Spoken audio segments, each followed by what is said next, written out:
Macky Sall bi nga xamante ni ñoom ba ñu daal di réunir dimanche passé dañoo daal di dàq lépp loo xamante ni dafa daal di jël ci révision constitutionnelle bi nga xamante ni dafa nekk en cours ñoom nag li ñuy programmer mooy maanaam li ñu bëgg mooy ñu daal di def ab référendum loolu la ñuy daal di wax ñuy dénoncer tamit li nga xamante ni moom moo daal di nekk précipitation ak absence de concertation bi nga xamante ni daal di nañ koy gis waaye tamit déplorer li nga xamante ni moom moo di contexte socio-économique bu dégradé bi nga xamante ni am na ci réew mi ak le faible pouvoir d'achat bi nga xam ne Sénégal daal di nag koy am APR ba tey mi ngi daal di wax ñi nga xamante ni moom moo daal di nekk position bi nga xamante ni daal di nañ koy am muy li nga xamante ni moo nee nañ constitution bi benn peuple sénégalais ñoo ko moom waaye nekkul benn majorité parlementaire boo xamante ni ñoom ñoo ko daal di bëgg daal di moom wala benn gouvernemental boo xamante ni moo ko daal di moom ci loolu alors Alaaji Rawane balaa ñoo jëm ci nga xamante ni moo di seen proposition bi mu daal di wax ñoom dañuy daal di dénoncer ne situation bu dégradante boo xamante ni dafa daal di am ci réew mi concernant le pouvoir d'achat bi nga xamante ni dafa daal di wàcc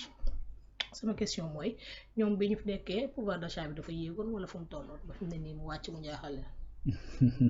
waaw c'est une bonne question parce que je ne pense pas que pouvoir d'achat Sénégal moom nekk loo xamante ni mës naa réglé wu ci réew mi man gisuma xaw ma ban année lañ fi toog ci réew mi boo xamante ni jooy ñu fi pouvoir d'achat man gisuma ko keroog rek maa ngi am ku may tooñanteel quoi sama benn système mu ne réew mi doxul ma ne ko waaw doxul de mu ne non moom kay fu mu toll nii doy na waa réew mi dafa taxaw ma ne ko mais man dama bëggoon laaj la yow réew mi kañ la mës a dox quoi bon mu ne non man sax avant gars yi di ñëw au pouvoir daan nañu am ay quelques marchés yu ndaw affaire yooyu kër ma ne ko d'accord léegi da nga ko amatul mu ne ma non fekk bon dafa am keneen ku mu doon wax quoi ne kooku doon dina am ay kii yooyu ma ne ko léegi kooku dafa ko amatul mu ne ma non ma ne comment lay dundee mu ne bon il bosse quelque part avant fan la doon kii il était à son propre compte donc bu njëkk dafa nekkoon ci liggéey boppam di am ay marché yu ndaw maintenant il est quelque part il a un bon salaire qui lui permet de vivre ma ne ko d'accord donc ça veut dire que toujours c'est à peu près les mêmes galères quoi waaw ma ne ko léegi deuxième chose yow je vois que da nga am oto yow avant changement de régime amoon nga oto déedéet ma ne ko léegi yow nii am nga oto yow kay yow au contraire yow da ngaa avancé sax xam nga et puis xam nga c'est cette même personne qui va te dire que réew mi doxul parce que en fait parfois dañuy en fait c'est que réew mi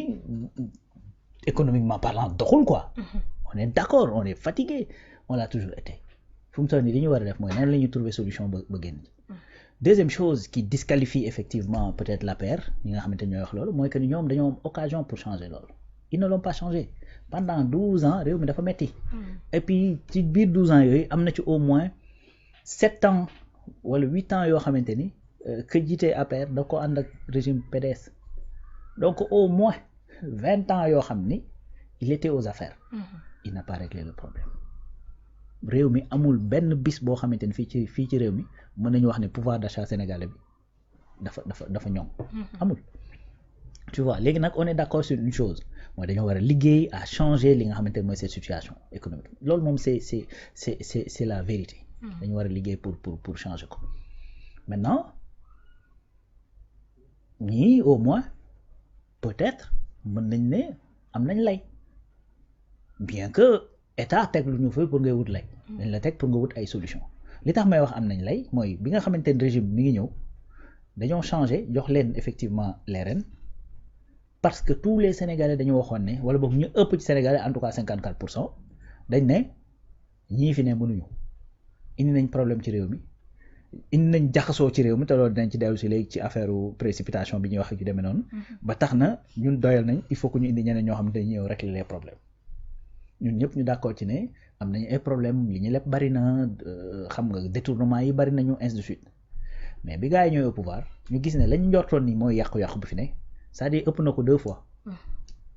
fois parce que ñi ngi doon ragal naan woy bor bi yegg na 80% nag te mi ngi 132% boo ci dugalee dette parapublique mais loolu je pense que effectivement mën na expliquer bu nit ne la woon dinaa mën a changer yëf yi ci ñetti at wala ci ñaari at wala ci ñaari weer wala ci benn délai ñëw fekk fi lu gën a garaaw loolu mun la faaw ñu yokk délai yi loolu je pense que logique na gis nga nit bu fekkee da nga ñëw ne ko damaa am ay travaux yu ma war a def sama kër travaux yi de damaa war a juste décaper carreaux yi ci suuf daal di tegaat yeneen carreaux mu ñëw ba ci biir kër gi gis ni non seulement carreaux yi ci suuf dañoo am problème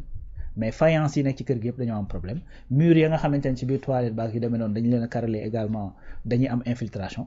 mais bu la waxoon ni 2 jours laay liggéey carreau yu ci suuf bu la nee maintenant 3 jours laa koy def nga war koo mën a comprendre tu vois donc loolu mooy li nga xamante ni mooy la réalité malheureusement mooy ne tey ñëpp ñoo mën a wax ci réew mi ci ne dañoo war a joyanti dañu war a defaraat et cetera sauf ki nga xam ni dañ koo joxoon dénk ko jox ko ay lenge ne ko réparer régleel te réglewul mu gën fee bàyyi sax guuta kooku moom je ne pense pas que effectivement mu war a am chapitre ci li nga xamante ne moom mooy nan la ñu war a régler les problèmes ndax wane na ni ne moom du moom mooy régler problème sénégalais tu vois donc sur ce plan là je crois que c'est assez clair ma enchaîner sur le plan effectivement de li nga doon wax sànq mooy précipitation changement yi nga xamante war naa am ci constitution bi et cetera mën nañ comprendre mën nañ d'accord moo ne ñoom moom xaw ma lu ñu xamul affaire xaw ma lan lañ xamul mais li précipitation mën a yàq ci biir réew ñoom moom xam nañ ko waaw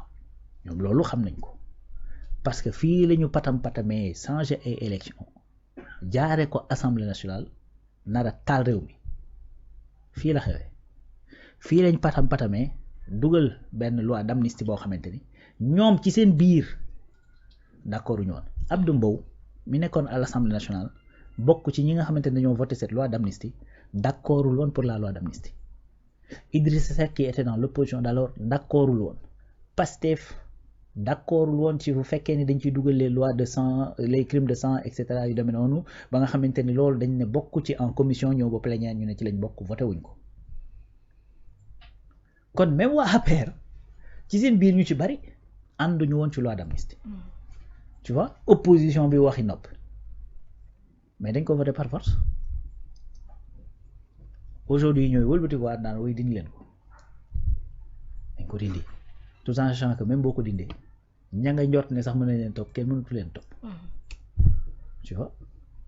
donc loolu je pense que par expérience ñoom xam nañ la nga xamante ne moom la précipitation di jur maintenant aussi par expérience ñoom xam nañ ni une loi constitutionnelle mën nga koo changer sans pour autant ngay dem par référendum loolu moo xam nañ ko bi nga xamante ni Macky Sall mi ngi supprimer poste premier ministre xam nga premier ministre poste am constitution moo ko prévoir bi nga xamante ni mi ngi koy supprimer fu mu ko jaare assemblée nationale bi muy pousse élection fu mu ko jaare assemblée nationale du dëgg donc c'est-à-dire def ay révision constitutionnelle sans pour autant nga jaar assemblée nationale loolu moom APR xam nañ ko te xam nañ ni mën naa ne d'ailleurs loolu mais moo tax bu élection législative ñëwee kenn ku ci nekk ci ñu seq élection yi di daw ngir am majorité 3/5 de l'assemblée parce que majorité 3/5 de l'assemblée nationale mooy lan mooy bi ñu dajalee peuple bi laaj leen ñan ngeen wóolu pour ñu dem ci assemblée nationale ngir di mën a doxal ci seen i yitte ngir di mën a voter seen i loi ngir bu fekkee dafa am ay coppite yu ñu war a soppi ci loi yi ñu mën koo def sans pour autant ñu ñëwaat ba ci yéen di leen laajaat parce que loolu dafa laaj ay fonds dafa laaj et cetera mën nañ ko économiser c'est-à-dire peuple bi daal di dajaloo xëy un dimanche dem ñi ëpp ci ñoom daal ñun de Pastef la ñu wóolu pour mu doxal li nga xamante ne mooy suñu ay aspiration jox nañ ko 130% donc demal assemblée nationale toogal ñu fa ba tax yow loo wax ci assemblée ñun moom la ñu wax loo fa waxul waxuñu ko fa ñeneen ñi nga xamante ne ñooy les non inscrits am ñu leen yóbbu ne leen yéen kat bien que bariwul leen mais yéen a ñu doy dem leen foofu même bu ñëpp waxee ne lii la ñi ci ëpp bokk yéen bu fekkee d'accord leen ci loolu ñun ngeen ko waxal wax leen ne d'accord ñu bu fekkee ne am ngeen lu nga xamante ne indi nañ ko fa te ngeen mat nombre bi dem leen ngeen attaqué ko parce que ñun su boobaa yéen lañ jox suñu kàddu pour que ngeen sàmmonteeg ñun liñ bëgg ci réew bien que ñun ñoo fi gën a néew c'est ça effectivement la démocratie de représentation bi nga xamante ne moom mooy am fële ci assemblée nationale moo fi nekkandi en tout cas yaa nag effectivement qui pense que dañu war a def évolution pour que mu nekk effectivement une démocratie populaire boo xamante ne tey certaines questions boo koy def c'est-à-dire il faut obligatoirement nga dem consulter li nga xamante ne mooy le peuple c'est bien possible mais loolu aussi dafa ànd ak ay moyens yoo xamante ne xëy na Sénégal amu ko maintenant parce que booy def référendum mais c'est des élections da ngay dem voter da ngay dem imprimer da ngay dem def campagne et cetera bureau de vote mobiliser corps électoral ainsi de suite c'est-à-dire tout ça te local la ngi ñëw législative dana ñëwaat présidentielle dana ñëw loolu xaju fi Sénégal sax dafa amul ces moyens financiers kon looloo tax ñuy def cette démocratie de représentation bi nga xamante ne assemblée nationale mooy teewal peuple bi maintenant ci biir constitution ñu jox possibilité assemblée nationale jox possibilité que ña fa nekk ne yéen ci ña fa nekk ku ci am 3/5 des députés mën nga changer constitution bu la neexee ci ñaari fànn mooy tey soit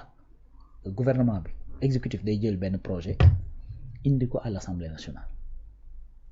soit Assemblée nationale jël initiative defar proposition de loi bu fekkee dafa concerner la constitution bu Assemblée nationale dafay proposition de loi am da koy jël jox ko président de la République kooku ne d'accord léegi man bëgg naa mu jàll mais pour mu jàll dañ koy jaarale par référendum wala bëgg naa mu jàll mais li gën a simple mooy yéen Assemblée nationale voté leen ko lii mooy li nga xamante ne moo ci am tu vois looloo tax nit ñi di wuti cette majorité à l'Assemblée nationale bi nga xamante ne mooy représenter le peuple kon bu la neexee yow mi nga xamante ni yaay gouverner dañ jox la majorité ne la gouverner nga jël li nga xamante ne mooy changement yi nga bëgg a def ci constitution bi nga yóbbu ko à l'Assemblée nationale comme ni ko waa APR yi defee woon ba nga xamante ni ñu ngi bëgg a dindi poste bi nga xamante ne mooy premier ministre comme niñ ko defee woon ba nga xamante ni ñu ngi bëgg a pousser les élections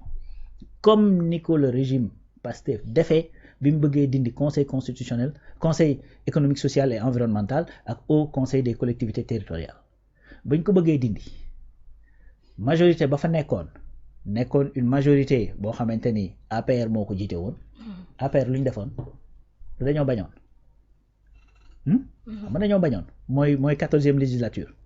ben ki la li doole bi la jox nga mën a bañal loolu président moo jox aujourd'hui doole boobu à Pastef pour mën a doxal li mu bëgg c'est les mêmes lois tu vois donc loolu la précipitation nag ndax am na ci amu ci je ne le pense pas parce que cette loi en question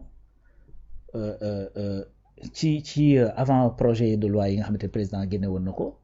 mu ngi ci ki waroon mën a jooy loolu kay xëy na peut-être c'est le président de la République moo waroon mën a wax ne pourquoi comme ni mu demee woon ci L29 L30 puisque am naa sama ay proposition lan moo tax assemblée di def li nga xamante ne mooy kii mais encore une fois je renvoie à la nga xamante ne moom la Ousmane Sonko waxoon keroog ba ñuy def ci campagne législative mooy bu ñu waree doxal dara exécutif bi mel ni ku ci yéex wala ku ci amul volonté pour def ko assemblée nationale dafa war a jël li nga xamante ni moom mooy ay responsabilité Ousmane Sonko ba muy wax loolu il était le premier ministre de la République du Sénégal amul woon benn jafe-jafe en tout cas apparent bu nit ñi xam ak président de la République Bassirou Diomaye Faye moment boobu amuñu benn jafe-jafe mi ngi def campagne am législative pour wutal président de la République majorité boo xamante ne dana ko mën a permettre mu mën a li nga xamante ni moom la bëgg a doxal institution yi mu bëgg a tas muy conseil économique social et environnemental ainsi de suite mu mën koo tas d'ailleurs moment boobu c'est ànd bi dafa nekkoon de telle sorte que opposition bi lu ne la ñu wax ci bi nga xamante ni premier ministre waroon naa def DPG te président de la République effectivement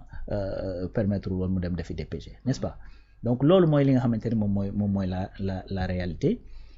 donc ba Ousmane di wax loolu mi ngi nekkoon premier ministre nekk ci biir exécutif bi ba mu paree assemblée nationale rek faa bàyyi delluwaat ci biir exécutif bi et pourtant moment boobu la doon wax ni ñun exécutif ba mu bokkoon bu ñuy tergiverse ci yenn yi ak di yéexantu ci yenn yéen assemblée nationale jël leen seen responsabilité kon su demee assemblée nationale di def loolu ça veut dire que il est resté conséquent avec lui-même il est resté cohérent ak li nga xamante ne moom la doon wax démb ak bërki démb bi nga xamante ne ma ngay dem di wuti assemblée nationale te assemblée nationale encore une fois constitution moo ko jox prérogative boobu moo ko jox cette possibilité que bu ñu waree trancher yenn yi sur le plan de la loi constitutionnelle am nañ la possibilité jaaree ko par référendum ou bien jaaree ko par li nga xamante ne mooy assemblée nationale et que actuellement nii ben politiquement jaaree référendum nag am na ci ñu mu doon piège